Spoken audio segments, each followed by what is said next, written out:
today, as you saw in the title, today I'll be showing you viewers how I basically construct my 5x5 lace closure wigs. I know it's been a while since people did a tutorial on YouTube about just with normal closure, and today I'm using the 5x5 lace closure, which is slightly bigger than the 4x4 lace closure. So today I'll be going step by step ways of how I achieved this color. I initially bleached my bundles into blonde, and I was initially going to do a video about my blonde hair, but I decided to change my hair to a reddish color, but I mixed 3 shades of color. I used ruby red, burgundy and cherry red by Adore to basically achieve this beautiful color. So when I do go out, people will be like, oh my days, I love your hair color.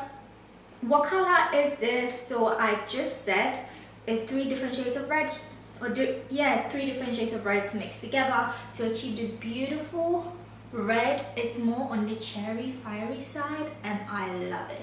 So to cut a long story short, my hair extensions that I'm wearing is 4 bundles of Cambodian 24 inches with a 16-inch 5x5 lace closure. I basically bleached my bundles first before constructing it, and I curled it, and I went to a wedding with my bae. Came back and I'm like, you know what, it's been about 2 to 3 weeks since I've had this in blonde. I'm getting bored of it, and my birthday is the Sunday the 12th of May, so why don't I do something fiery, something different? And I really do love what I have on. This hair is from the Raw Virgin Hair Boutique. We all know that's my favorite go-to hair company. As you can tell, this hair does not tangle in no shape or form. This hair is bouncy as hell. This hair is raw hair texture, so it is thicker than normal virgin hair that has been over processed. This hair can last up to 5 years or more if proper care is taken. And also have a coupon code for you viewers, which is my name, Ativelt20, for 20% off your overall purchase. This hair is beautiful. This is the best raw virgin hair company ever. So today I'll be showing you viewers how to go step by step making a wig, plus how I basically dye my bundles. I really dye my bundles using the freestyle. I do not do it in any particular way. Some people actually take their time line the hair there. With me, I'm very good with dyeing hair, so no matter how I do it, it comes out looking great.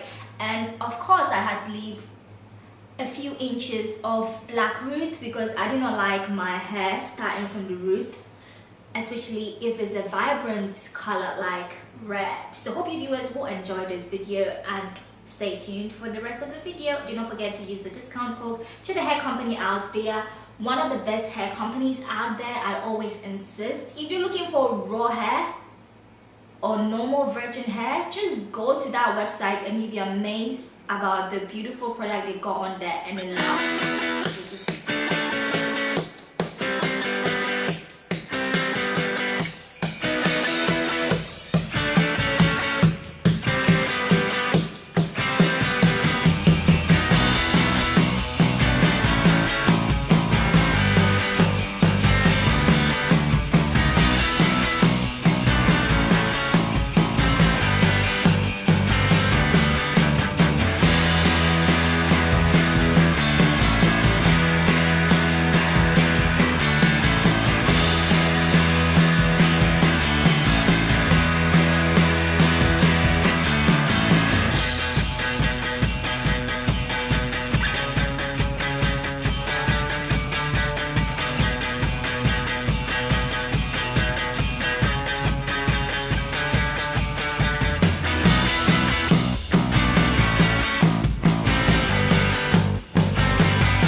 that it gets a bit tricky. So this is the part that after you all saw the video, like I curled my hair when it was in the blonde shade, and of course it was beautiful shade of blonde because I was looking for a honey sort of blonde, not something too vibrant. And this hair really takes well to dye because it's proper raw hair, and obviously I left the dye on for only 10 minutes. If I had left it on for longer, it would have been more of the brighter blonde side. Yeah, so all I did was to mix 3 bottles of Adore Cherry Red, Ruby Red, and basically Burgundy Red by Adore. Mix the 3 shades together. I only used 3 bottles, and this is a wig that I constructed myself. I wet this hair first before applying the hair. I make sure the hair was damp, not filled with water. Viewers, the dye really absorbs very well when you wet the hair first before putting a semi-permanent color on it. Whether the hair you're dyeing your hair into blue, jet black, whatever hair color you were dyeing your hair into, please note this technique. Wet your hair, squeeze the water out, make sure the hair is damp, then apply the hair dye on it. I do not like dyeing my hair when it's very dry because first of all, it drains a lot of hair dye when your hair is dry and you're trying to dye it. And also, once your hair is wet, as in the damp form, it actually really helps the color to absorb into the hair and make sure it goes through all the right places, and it actually dyes pretty well. What I do is I usually leave my dye on my extensions overnight. The only time I don't leave my dye on my hair for overnight is when you're dyeing your hair into blonde. Do not leave it for more than 30 minutes.